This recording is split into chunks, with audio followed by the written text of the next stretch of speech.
রোজ রোজ একঘেয়েমি বাঁধাকপি খেতে ভালো না লাগলে সম্পূর্ণ নিরামিষ বাঁধাকপির এই রেসিপিটা একবার ট্রাই করে দেখতে পারেন। নমস্কার বন্ধুরা, প্রিয়াস কুকিং হাবে সবাইকে স্বাগত জানাই। আমি একটা মাঝারি সাইজের বাঁধাকপি এভাবে একটু কেটে তারপরে ভালো করে ধুয়ে জল ঝরিয়ে নিয়েছি। এই বাঁধাকপিটাকে আমি প্রেসার কুকারে একটা সিটি দিয়ে দেবো। তো এইভাবে সময়টাও কম লাগবে আর বাঁধাকপিটাকে একটু সেদ্ধ করে নিয়ে রান্না করলে খেতেও কিন্তু ভীষণ ভালো লাগে। তো সম্পূর্ণ বাঁধাকপিটাকে আমি দেখুন প্রেসার কুকারের মধ্যে দিয়ে দিলাম। এর মধ্যে কিন্তু কোনো আলাদাভাবে জল দিলাম না, বাঁধাকপিটা ভাপেই কিন্তু অনেকটা জল বেরাবে। তো চলুন এবার এটাকে একটা সিটি দিয়ে দিই। তো বাঁধাকপিটা আমাদের ওইদিকে একটা সিটি দিয়ে নামিয়ে নিয়েছি আর এখানে একটা কড়াই চাপিয়ে নিলাম। কড়াইয়ের মধ্যে দিয়ে দিলাম 2 চামচ সর্ষের তেল। রান্নাটা আমি সর্ষের তেলেই করছি, আপনারা চাইলে কিন্তু সাদা তেলও করতে পারেন। ফোড়নে দিয়ে দিলাম 1/2 চামচ গোটা ধনে, দিলাম 2টো তেজপাতা, 2টো শুকনো লঙ্কা। অনেক সময় আমরা জিরে ফোড়ন দিয়ে রান্না করি, তো একবার ধনে ফোড়ন দিয়ে রান্না করে দেখবেন, খেতে কিন্তু বেশ ভালো লাগে। ধনেটা মুখে পড়লে খেতে কিন্তু খুবই ভালো লাগে। এবার 2টো এলাচ মুখটা ফাটিয়ে এর মধ্যে দিয়ে দিচ্ছি। আমি কিন্তু শুধু এলাচেরই ব্যবহার করলাম, দারচিনি লবঙ্গ আর কিন্তু কিচ্ছু দিইনি। ফোড়নটা থেকে মিষ্টি একটা গন্ধ বেরোচ্ছে। এখন এর মধ্যে দিয়ে দিলাম খুব সামান্য একটু হলুদ গুঁড়ো। তো এবার 2টো মাঝারি সাইজের আলু আমি কেটে রেখেছিলাম ডুমো ডুমো করে, তো আলুটা এই তেলের মধ্যে দিয়ে একটু ভাজা ভাজা করে নেব। আমি এখানে 2টো আলুর ব্যবহার করেছি, আপনারা আপনাদের প্রয়োজন মতো আলু এখানে কম বা বেশি করে নিতে পারেন।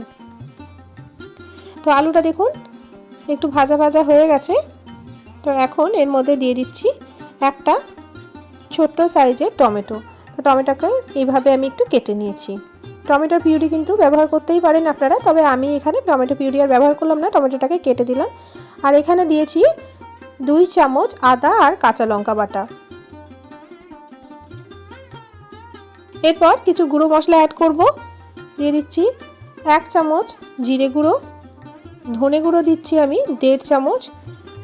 এরপর দিচ্ছি কালারের জন্য কাশ্মীরি লঙ্কার গুঁড়ো 1 চামচ আর ঝালের জন্য ঝাল লঙ্কার গুঁড়ো 1/2 চামচ।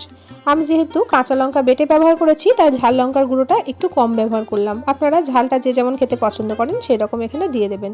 আর 1 চামচ দিয়ে দিলাম হলুদ গুঁড়ো। খুব ভালোভাবে মশলাটাকে একটু কষিয়ে নিতে হবে। যেহেতু এখানে গুঁড়ো মশলা অ্যাড করেছি, মশলাটা পুড়ে যেতে পারে, তো তার জন্য খুব সামান্য একটু জল দিয়ে দিলাম। এবার জল দিয়ে মশলাটাকে ভালো করে একটু কষিয়ে নিতে হবে। রান্নাটা ভীষণ সাধারণ একটা রান্না, কিন্তু খেতে দুর্দান্ত লাগে। গরম গরম ভাতের সঙ্গে তো ভালো লাগেই, রুটি লুচি অথবা পরোটার সঙ্গেও খেতে ভালো লাগে। এবার আমি দিয়ে দিচ্ছি 1 মুঠো মটরশুঁটি। মটরশুঁটিটা ভীষণ ভালো লাগে এখন বাঁধাকপি তরকারির সাথে। শীতকালীন মটরশুঁটি খেতে ভীষণ ভালো লাগে। শীতকালীন সবজি বাঁধাকপি, তার সাথে যদি থাকে মটরশুঁটি, সেই রেসিপিটা কিন্তু ভীষণ ভালো লাগে। তো দেখুন মশলাটা আমাদের কষা হয়ে গেছে, মশলা থেকে কিন্তু তেল ছেড়ে গেছে। আর একটু কিছুক্ষণ মশলাটা কষিয়ে নেব। তো তারপর এটাকে একটু ঢাকা দিয়ে কিছুক্ষণের জন্য রেখে দেবো। ঢাকা দিয়ে রাখলে আলুটাও এদিকে কিন্তু বেশ সুন্দরভাবে সেদ্ধ হয়ে যাবে। প্রায় 1 থেকে 1.5 মিনিট মতো আমি ঢাকা দিয়ে রেখেছিলাম, আর আলুটাও দেখুন সুন্দরভাবে কিন্তু এখন সেদ্ধ হয়ে গেছে। এই পর্যায়ে আমি সেদ্ধ করে রাখা বাঁধাকপিটা এখানে দিয়ে দেব। তো সম্পূর্ণ বাঁধাকপিটা এখানে দিয়ে দিচ্ছি। বন্ধুরা, আজকে যারা প্রথমবার আমার চ্যানেলটিতে এসেছেন, আমার রেসিপি সামান্য হলেও ভালো লেগে থাকলে আমার চ্যানেলটিকে সাবস্ক্রাইব করে পাশে থাকার অনুরোধ রইল। পাশে থাকা বেল বাটনটিকে প্রেস করে অল নোটিফিকেশনটা অন করে রাখবেন, যাতে নিত্য নতুন কোনো রেসিপি দিলে সবার আগে আপনাদের কাছে নোটিফিকেশন পৌঁছে যায়। এদিকে বাঁধাকপিটা খুব ভালোভাবে মশলার সাথে আর আলুর সাথে একটু মিশিয়ে দিচ্ছি। আর গ্যাসের ফ্লেমটা কিন্তু এখন মিডিয়াম টু হাই রেখেছি।